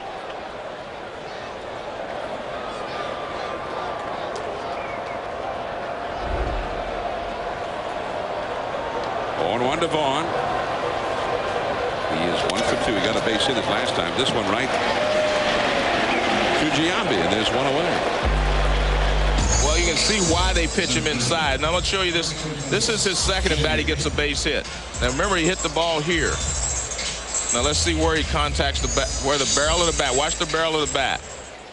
See where he contacted that ball? Right out in front. And that's why he's able to get a base hit the ball on the barrel rather than the handle. And in this at bat, they jam him again, and he gets in on the handle again. Yeah, on the second one also using a different bat than the first time, as we could see very clearly there, as you had pointed out. And it's probably a lighter bat. I would think that he went to a lighter bat. I know he would probably go to a heavier one, but because he got jammed the time before, so he went to a lighter one, I'm sure. Jay Payton has grounded out and singled. David Wells still got the great hook working. We got 2 pitchers who both throw outstanding curveballs. David Wells got a 5-hit shutout, although the Mets have had a lot of chances against him. But they've not been able to get the big hit, the clutch hit. Yanks lead 2-0. Robin Ventura. And Payton is gone, out number 2. Now let's get an update with Reese Davis. Brewers 8 Eastern. Roy Oswalt will be on the mound for the Astros in that one at Miller Park. Jeremy Burnett is flied out to left field and struck out. He muscles one for a base hit. That's the kind of thing the Mets have not been able to get when they've had somebody out there in scoring position. Well, you described it perfectly. He muscled the ball into the outfield. It jammed him, but the good thing about Burnett's on that swing, he had the bat pretty level, and he just kind of pushed it out there. Watch how his bat's level right there, and he just kind of pushes it out. He just pushes it. Look at this. He doesn't hit it. He just kind of pushes it out there. You can see his hands turn over later after the ball was already gone. Yeah, Torrey was... First, he was going to have Giambi play behind Burnett, and then he thought better of it. And they're in a pretty much straight-up defense.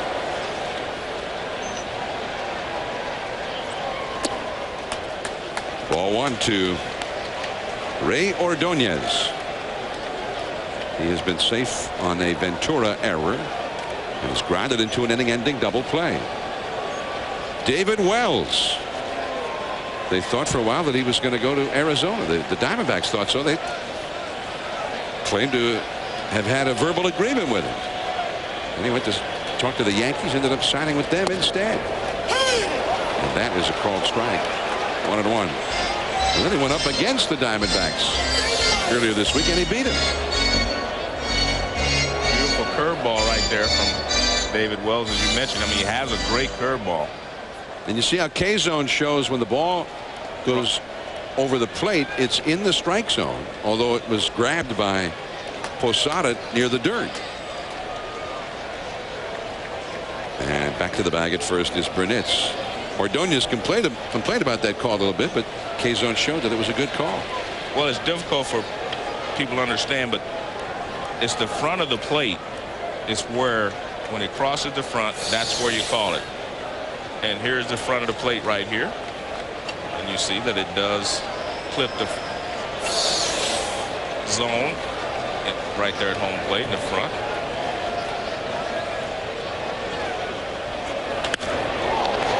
Foul. Very much foul down the left field line. You saw John Valentin out on deck to pinch hit for Astacio if Ordonez could keep this inning going. Pedro Astacio. He's pitched well. But again, it's just hard to go through this Yankee lineup. And especially after they were shut out yesterday. Yankees averaging about 5.5 runs a game, leading the league in home runs, leading the major leagues in home runs. There goes the runner. But Ordonez swings wildly at a pitch up around his eyes for strike 3. 6 strikeouts for David Wells. On to the 7th inning now. 2-0. The Yankees lead the Mets.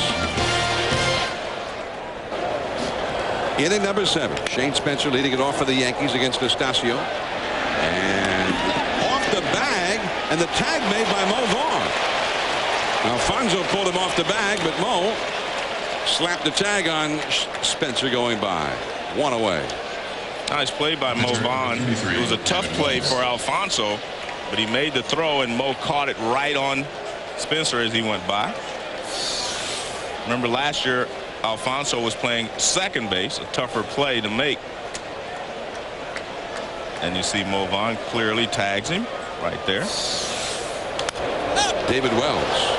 That's a foul pop. Piazza starts back, but no play. The count is 0-1.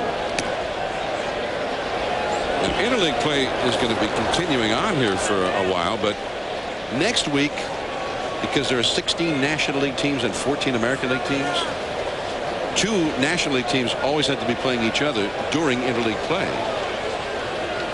And we're going to check out some National League ball next week. We've got this hot New York rivalry in interleague play, the Yankees and the Mets this week. Next Sunday, we're going to check out a hot rivalry that's been going on for over 100 years. The Cubs and the Cardinals. David Wells just got a piece of that curveball. 0-2 the count. That'll be 8 Eastern, 7 Chicago time. We'll get a chance to see Sammy, who continues to do it. Hey, I like that tie. Look at that tie, man. It's my Father's Day gift from Joe. Yeah, that's a great tie. Yeah, look at that. I was thinking it would look really neat, especially real nice color, but I think there should be a little more red and maybe and purple in it. Well, then we'd get back to your other tie. You mean like this one? A little more red, a little more. Okay, I see. A little combination of the two. 0-2 the count. And another curveball for the strikeout. David Wells is gone. 2 down. And that was a beautiful curveball from Astacio. Let's take a look at his curveball. The second baseman, number 12, Alfonso Soriano. Well, that's how he grips his curveball. And there's the release. You see it go up and then come straight down almost sometimes. Now watch, there is a hump in the curveball. Watch how it comes up and out of his hand rather a slider just kind of slides out of your hand. The curveball, there is a little loop in it when it comes out of his hand. Soriano fouls one back and out of play. Soriano is grounded out, been hit by a pitch. And in the 5th inning, he got the first clutch hit of the game. Both the Yankees and the Mets had many chances to score without cashing in on them. But Soriano got the clutch 2-out hit to knock in the first run of the game. So he is 1 for 2 officially.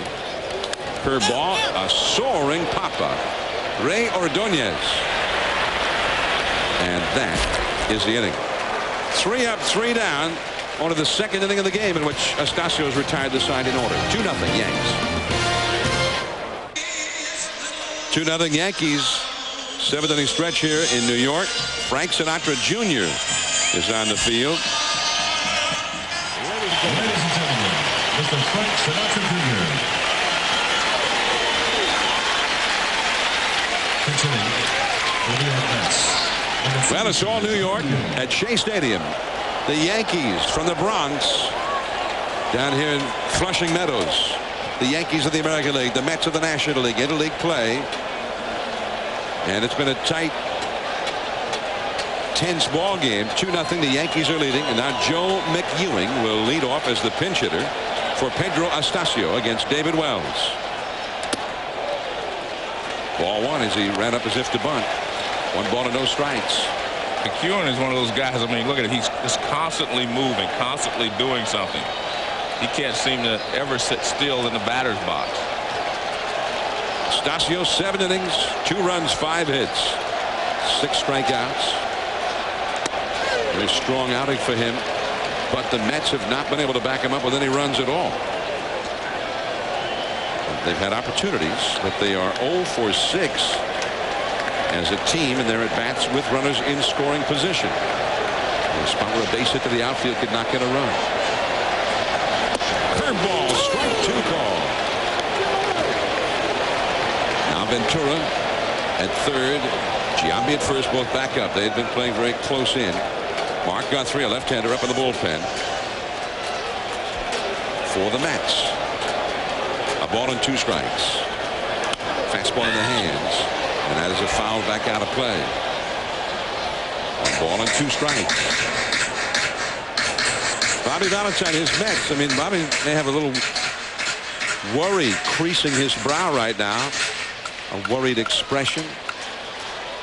Not just for this game, but for this season. I mean, the Mets, 4th place in the National League East. Not only 7.5 back of Atlanta at the start of the night, but it's not just Atlanta that they're chasing. That's a foul off to the right, so McEwing continues to battle it out with David Wells. Florida and Montreal are also ahead of them. Montreal won today, Florida lost, and Atlanta lost, so the Mets could actually gain ground. The Red Sox, the team the Yankees have been chasing in the American League East, defeated Atlanta today.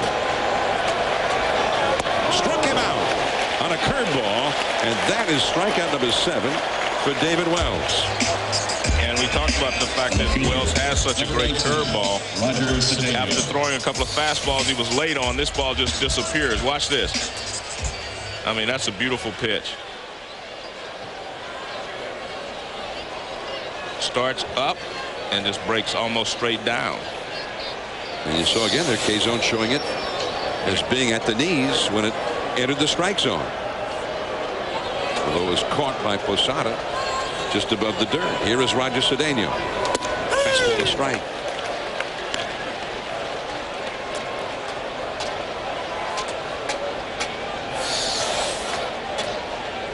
And there you see it drops right when it crossed home plate. It was above the knees, and by the time he caught it, it was below the knees.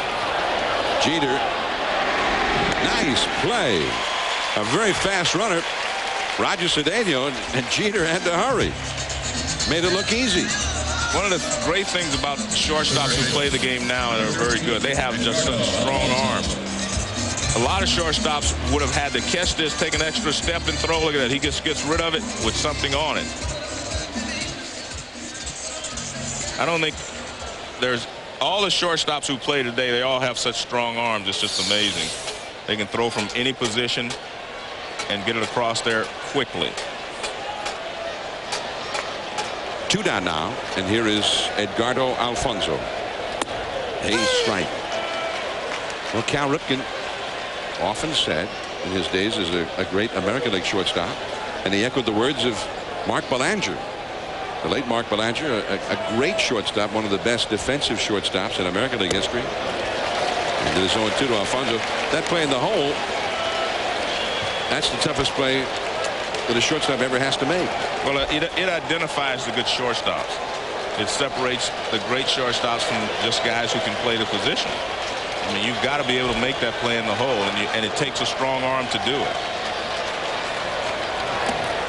Curveball, but taken too low by Alfonso, who's had 2 hits tonight, 2 for 3. If he could get aboard, Roberto Alomar would get a shot at it. Piazza behind him, 2-0. The Yankees are leading. Last of the 7th. David Wells looking for his 8th win of the year. He's been sensational tonight. Another curveball. 2-2 the count. Wells last year had a lot of physical problems and pitched less than really half a year. Had to shut it down. And with a lot of back problems. And he went into a conditioning program, took off a lot of weight in the offseason. He really had to kind of prove to the skeptics that he was still going to be able to physically be able to do the job. Alfonso Soriano. And that is the inning. Wells with his first 3-up, 3-down inning of the night. Jeter coming up. Tuesday from Sunday Night Baseball. I'm John Miller with Joe Morgan. And we're at Shea Stadium, New York. A lot of families out here enjoying the Yankees and the Mets. They must have gotten those tickets earlier or have been well connected. Tough ticket. Here's Mark Guthrie, the left-hander, a veteran, in the pitch now for the Mets in the 8th inning. Well, the Yankees are certainly glad that Derek Jeter stayed in the ball game, as you see the numbers for Guthrie there, because Jeter scored the 2nd run of the ball game, which is the big run in a ball game like this when it's very close. That 2nd run is very, very important. And he's having a very fine day in the field as well. Jeter led off against Estacio in the 6th inning with a single, and eventually was driven home by Bernie Williams, who hit a single. 2-0. The Yankees lead. And the curveball in there for a strike to Jeter. Jason Giambi on deck, and then Bernie Williams due up 3rd here. 2 runs, 5 hits for the Yankees with 2 errors. No runs, 6 hits for the Mets. And keep in mind, as the changeup is a little too low, a check swing by Jeter. The count 1 ball, 1 strike. Keep in mind, Mariano Rivera, the Yankees' great closer, is on the disabled list. So it's not quite the regular Yankee formula. Get ahead into the late innings and then hand it to Rivera. Base hit for Jeter, his 2nd hit of the game. John Franco, Mets reliever, wearing a microphone for us tonight, and he's been watching Jeter all night long. Let's listen. And there's a ball inside to Jason Giambi. He's providing a little play-by-play and analysis out there for the guys in the bullpen. Yeah, I agree with Franco, though, that he ran pretty well when he scored the run. Jason Giambi 0 for 2 with a walk and a base hit. Jeter limps over to 2nd. Burnett, whom Franco called Bernie, up with the ball, getting it back in.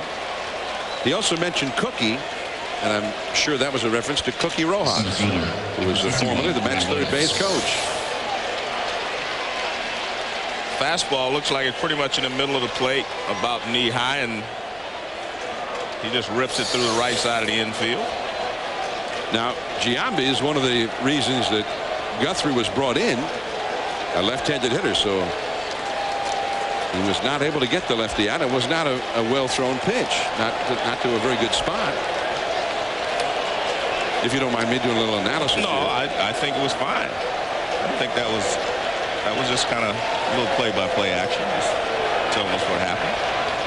Here now is Bernie Williams, and that's That's a foul. Bernie, of course, is a switch hitter. And Bernie has become a guy who can hurt you from either side of the plate. He used to be really strong and powerful only as a right-handed hitter early in his career. As a left-handed hitter, he hits singles to left field most of the time. But now he's got power from either side of the plate. There is Jeter at second. Giambi at first. Nobody out. Yanks trying to lengthen their lead. They are ahead 2-0. Came after him with a fastball. 0-2.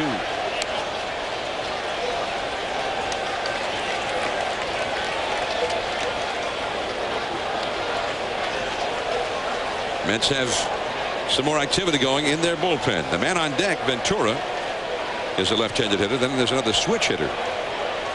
There's David Weathers, the right-hander, up again in the Mets bullpen. The Yankees with 2 men on, nobody out. The dangerous Bernie Williams at the plate. Knocked down, the runners will hold. Nice play by Piazza. I mean, to keep that ball in front of him.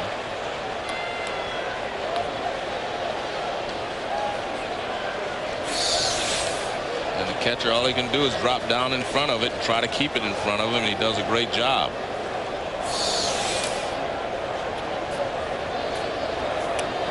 Now, in spring training, catchers practice that stuff, right? Yeah. They get all the gear on, and somebody throws balls in the dirt at them to try to get balls by them. Well, nowadays they have these machines to do it, John. so they don't get tired. They can just do it as long as they want. A catcher's practice machine? Yeah, they have a pitching machine that just throws it into the dirt.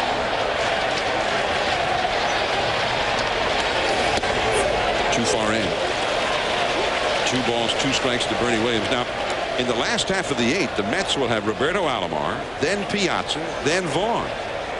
Well, that's why it's so important to stay close. They'll take their chances that they're still just 2 runs down. So these are huge pitches that Guthrie's throwing right now. Jeter at second, Giambi at first. He struck him out with a slider.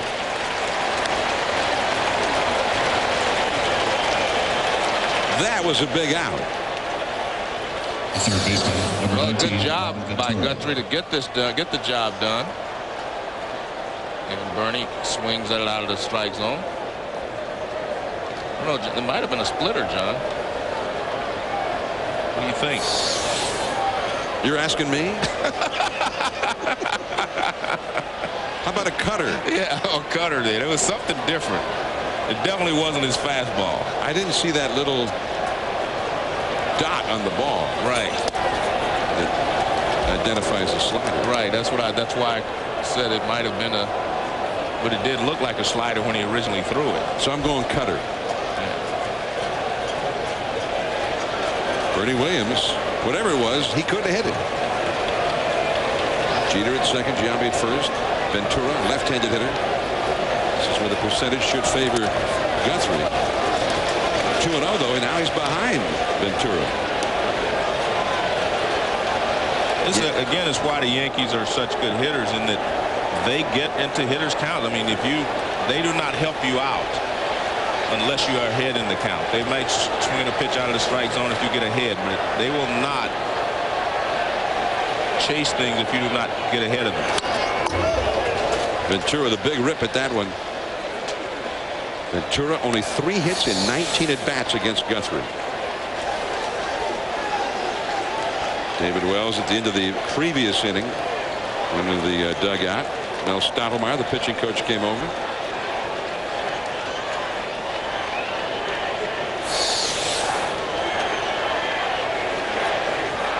Roberto Alomar will lead off for the Mets, then Piazza right behind him, and Mo Vaughn when the Mets come up. They're trailing by 2 right now, but Ventura trying to lengthen that lead for the Yankees. 2 men on, 1 man out. Strike 2 called on the inside. So Guthrie living life dangerously right now, falling behind it, but now he's come back with 2 quick strikes. Beautiful fastball right on the inside. Ventura, he's a little closer to the plate than he used to be. He's still not crowding the plate like some hitters. No, he used to dive in a little bit. 2-2. This could be 2. Ordonez the second one. Alomar to first. 2.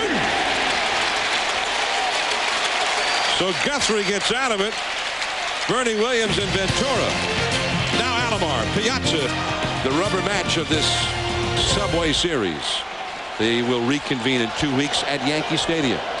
The Mets' big hitters are coming up. Roberto Alomar trying to get on base in front of the power. That was a called strike on the inside from David Wells. Derek Jeter has finally called it a night. Enrique Wilson has replaced him at shortstop. 0-2 now to Alomar. You got a change up there from Wells. Wells has been mostly fastball, curveball tonight. Well, he rarely throws a changeup. I mean, you know, he'll throw 4 or 5 during the entire ball game. By the way, 55,141, the official paid crowd. That's the biggest Mets-Yankees crowd ever here at Shea Stadium. Alomar pops it up foul. Still 0-2. The big crowd is the dad, who's a Yankee fan, the son a Mets fan.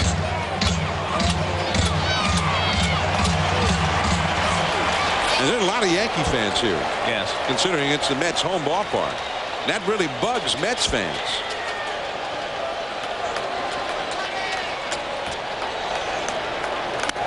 Alomar fouls another one away. Wells keeps pumping in strikes here.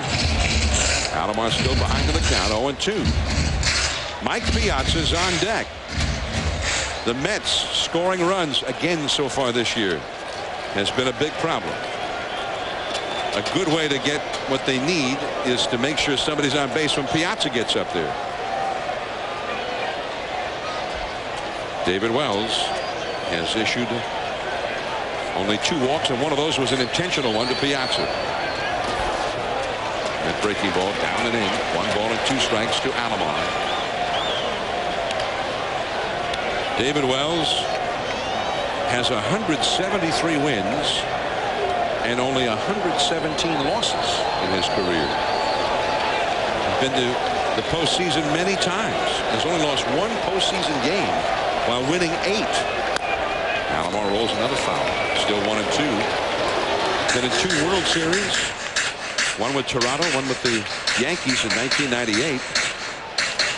He's also been in 5 league championship series and has been in 4 division series. 4-0 in division series play and 3-1 in league championship series play.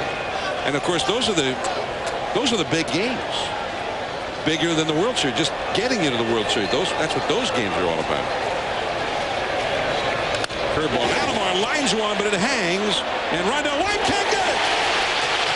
Alomar's heading for second. Bernie Williams throws. He's in there with a double. Quite an at-bat by Roberto Alomar after falling behind 0-2.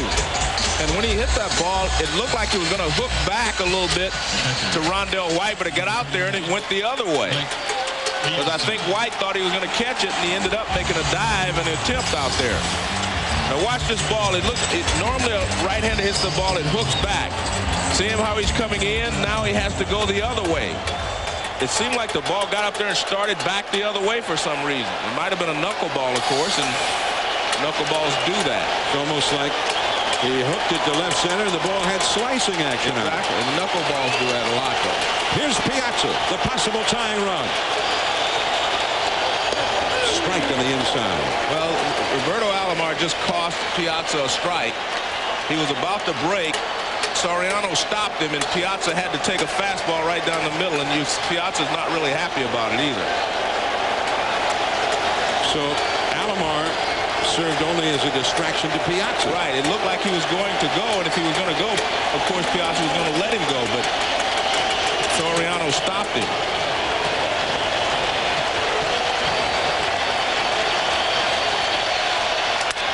Broken bat. Giambi boots it. Everybody's safe.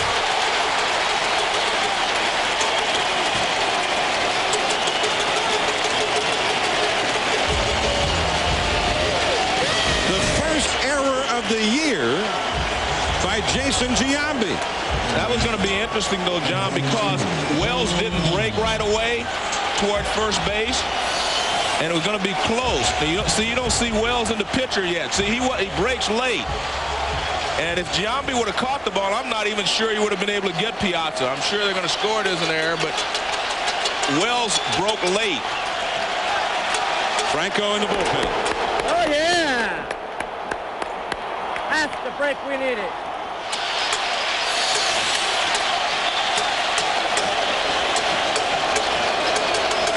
So now Mo Vaughn. It's been largely a happy time for Jason Giambi since coming to the Yankees, although he struggled the first couple of weeks and then got it going. For Mo Vaughn, it's just been mostly about the struggle. And the Yankees are going to play an interesting defense here. They're not going to hold Piazza on at first base.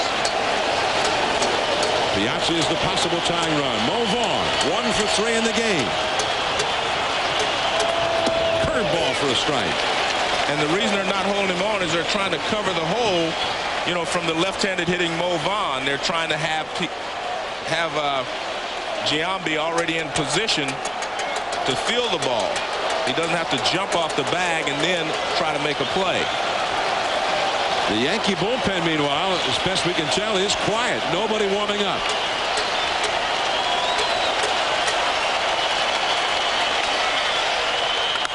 That one is hit deep to right field. Way back there. And gone! A home run!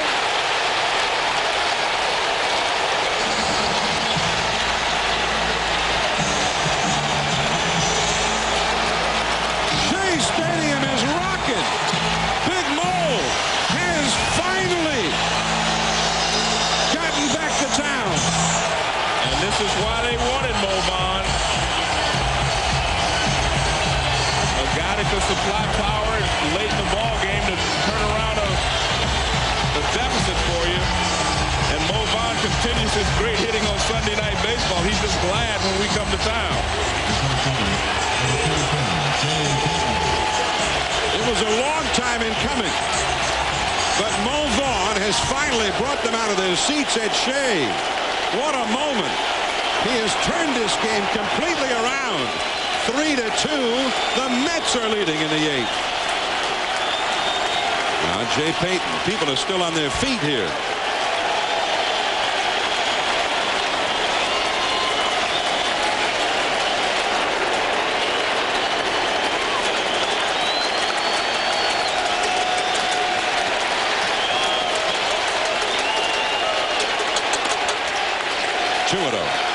Well, you mentioned earlier, that's his 9th home run from Mo Vaughn off of David Wells.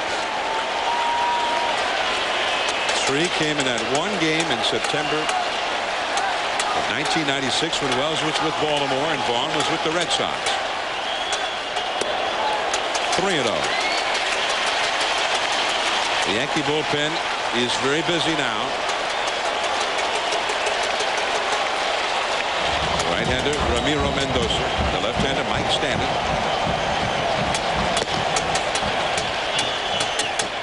That's a strike. And it is 3-1 now.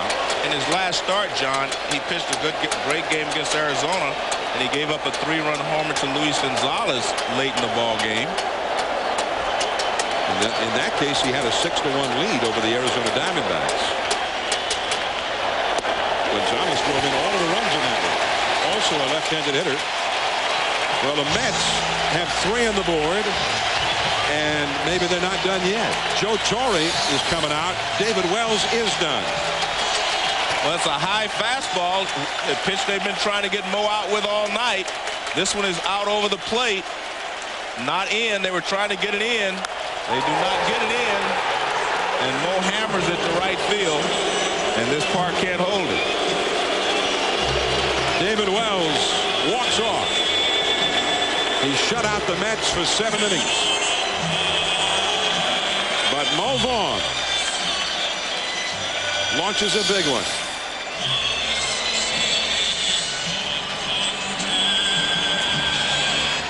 Three to 2 Mets. Stanton coming in. We'll be right back. Sunday Night Baseball from Shea Stadium, New York. The Yankees took a 2-0 lead here into the last of the 8th.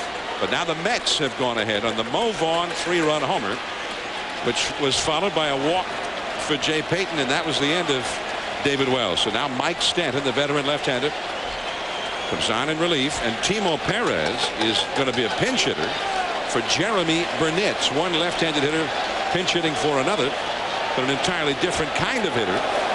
Perez is hitting .326.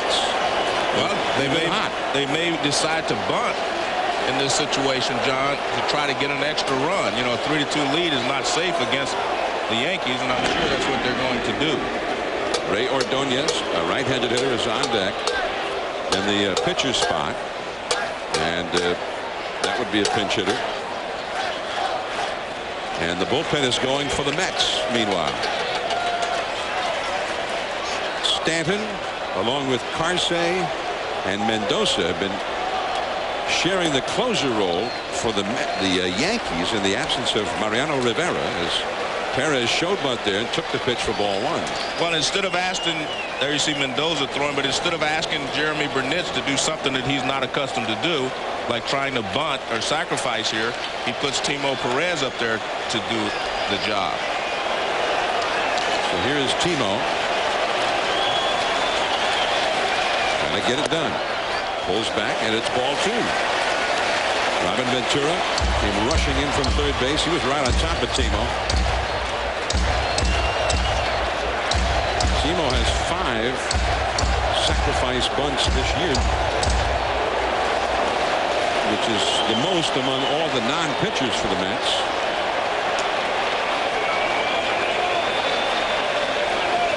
Still nobody out. And Stanton can't find the strike zone.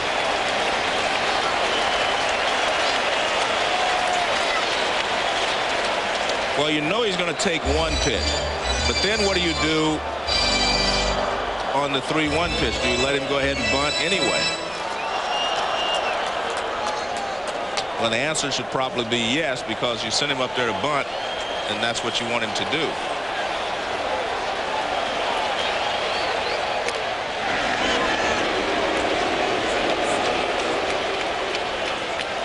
Roberto Alomar led off the inning with a double to get this rally started, even though he had fallen behind in the count 0-2. Then really battled Wells and finally hit the double to get him going. Then the error by Giambi. That's a strike. 3-1. That further fueled the rally, as John Franco said from the bullpen. That's the break the Mets needed. And he appeared to be prophetic a few moments later when Mo Vaughn launched one into the bullpen right out toward Franco.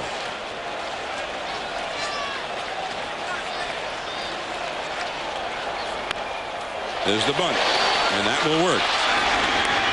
Soriano covering, and Payton over to second. Good job there by Perez. You know, and a lot of managers do not like for you to sacrifice 3-1, but you send him up there to bunt, get the job done. Right after the game, stay tuned for Sports Center. Dan Patrick and Rich Eisen. The U.S. Open wrap-up. Sunday conversation with Shaq. And Kurt Schilling will have the Father's Day edition of the Plays of the Week. Now here comes Joe Torre. He's got the right-hander Mendoza ready in the bullpen. The right-handed hitting Ordonez at the plate, and another right-handed swinger. John Valentin has come out on deck, so Mendoza will be brought into the game. 3-2, the Mets are leading. Runner at second, 1 out. Mo Vaughn with a 3-run homer to turn this game around.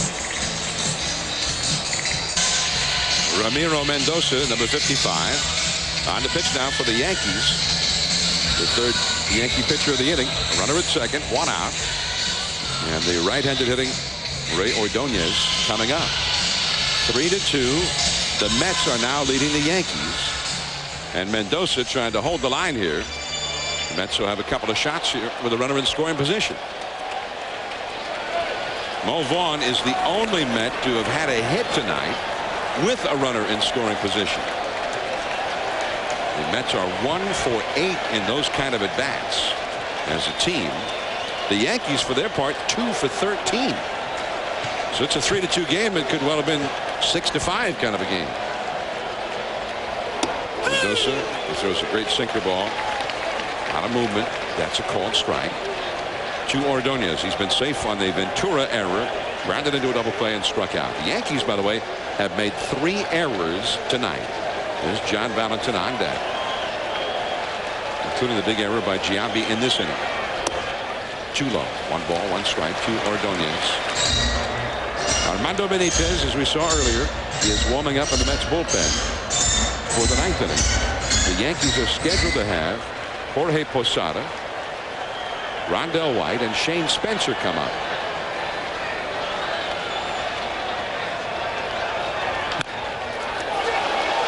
Posada throws out Ordonez as Payton moves over to third, and Posada goes back to cover the plate. Robin Ventura races down the line from third to also get there. 8 guys went to cover the plate today after yesterday's fiasco.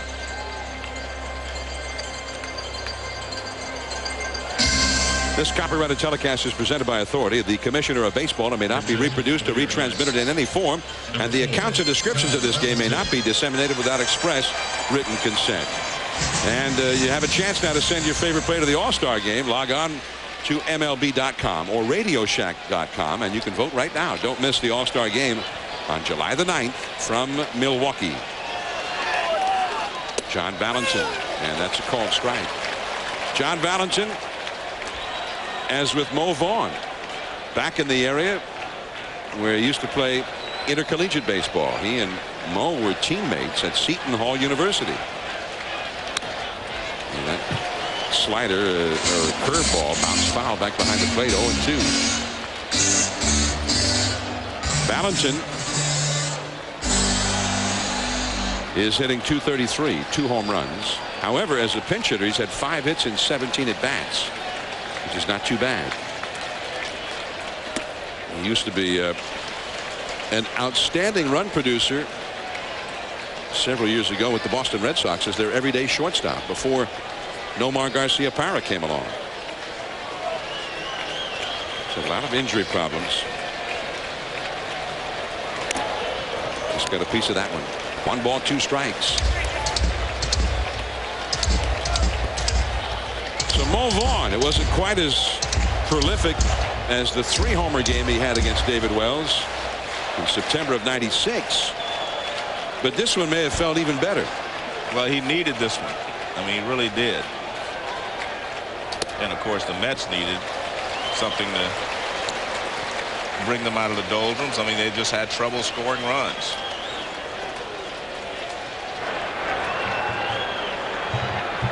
Jason Giambi, the Yankees, it's been their night to commit the errors in the infield. Just got a piece of that one. 2 balls, 2 strikes. I mean, you had to score that as an error on Giambi, but Wells didn't break right away, and if he'd have picked it up, I'm not sure that he would have had a play anyway on Piazza at first base. But he's still supposed to catch it, so that's why they gave him the error. Ventura and Posada have also committed errors tonight for the Yankees, although those 2 earlier errors did not figure in the scoring. 3-2 Mets. Runner at third, 2 down. And Valentin hanging tough here.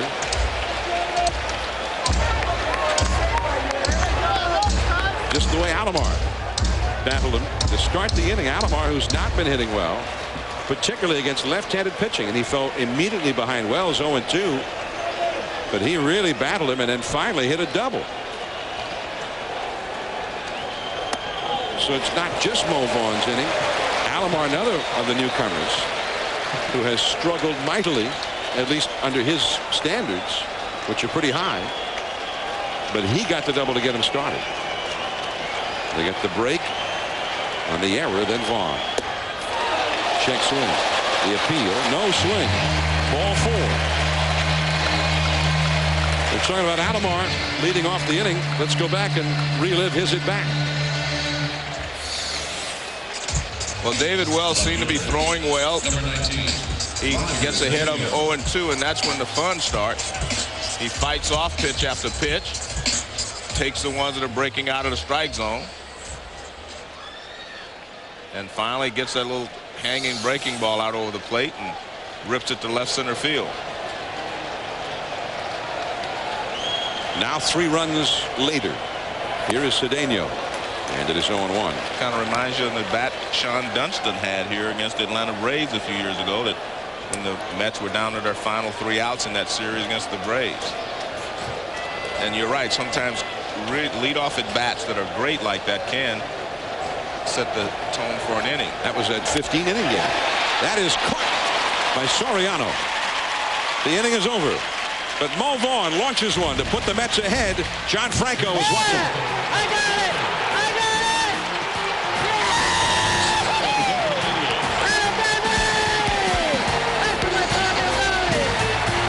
Yes! All right, thanks, Dan. And there is Armando Benitez trying to protect a 1-run lead. However, he was not able to do it on Friday. The Yankees tied the game in the 9th, and then Ventura won it in the 10th with a home run, a subsequent reliever. So now Benitez will try, and he gets 2 days later a chance for retribution. Posada, and that is ball 1. Timo Perez stays in the game to play right field after going in as a pinch hitter for Burnitz. Posada 0 for 3 tonight. Of course, Benitez in the 2000 World Series, Game 1, was not able to hold a lead in the 9th inning. The high hard one. I tell you what, if he throws 97 miles an hour up there, he'll hold it. That one had some giddy up on it. Some real high cheese. Benitez, 14 saves for the year. 25 2/3 innings, only 18 hits allowed. In the right center, but right there.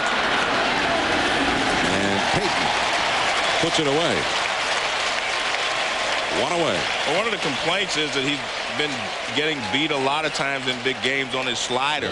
He seems like he wants to throw the slider. This is another fastball, and he just turns it loose up there. I mean, not many guys are going to hit a 97-mile-an-hour fastball up around the letters. Nick Johnson in the dugout.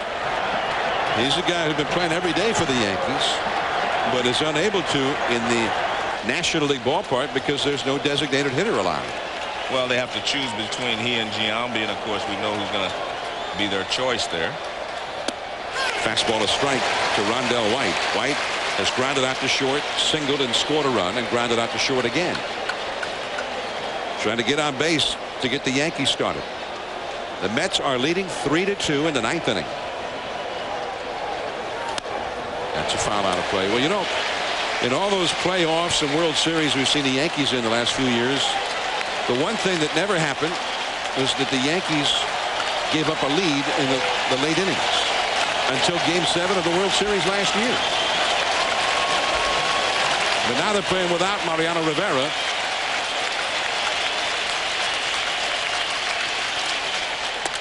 In the dirt, a 98-mile-an-hour fastball.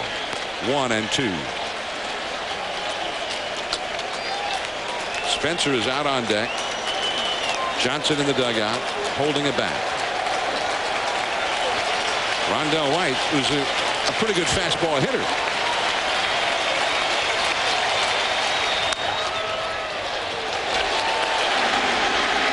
Alfonso throws him out.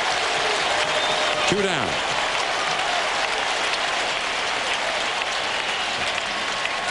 Now Spencer will bat with Johnson coming out on deck.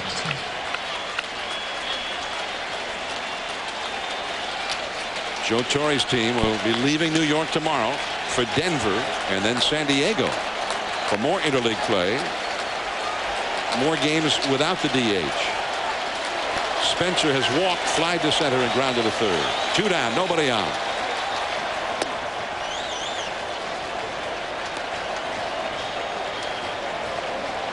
There's Nick Johnson on deck. How about Mark Guthrie? He got 2 men on with nobody out of the 8th inning. Had Bernie Williams at the plate, but he held the line.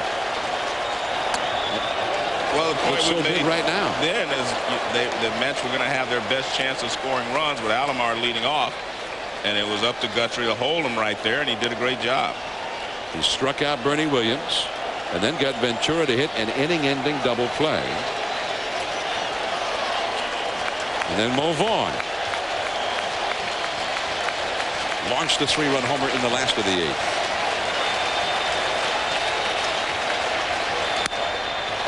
Two and one. Well, he's consistently up around 97 miles an hour. Mo Vaughn's home run, by the way, brought him to a career milestone. That pushed him past 1,000 career RBIs.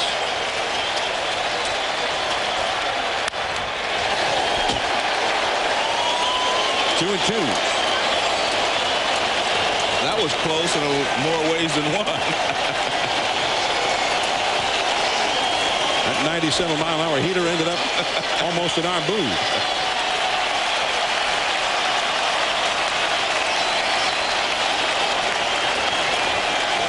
The Mets are one strike away from taking this Subway Series from the Yankees. Full count. Well, the one thing you do, you have to make him hit the ball. You do not want to go have Nick Johnson up there with a chance to hurt you. By that I mean hit the ball out of the ballpark and win the ball, put him ahead. So you have to go right after it. Nick Johnson beat another great National League closer last Sunday, Rob Nen of San Francisco. He struck him out with a splitter. And the ball game is over. Benitez saves it. Mo Vaughn delivers big time in the clutch. And a happy ending for the Mets over the New York Yankees in this first round of the 2002 Subway Series. The Mets take it 2 out of 3 and could well figure that they should have swept the series after giving up the lead on Friday in the 9th inning. Well, it was a great game in that they got something from Alomar. They get something from Rovon, 2 guys that they acquired over the winter that helped them to score runs. And you see the final pitch there from Benitez. The final score, the Mets beat the Yankees 3-2. Stay tuned. SportsCenter is next. We'll see you next week at Wrigley Field for the Cardinals and the Cubs. I'm John Miller for Joe Morgan. This has been a presentation of ESPN, the worldwide leader in sports. The Mets take the Yankees 2 out of 3. Good night from Shea.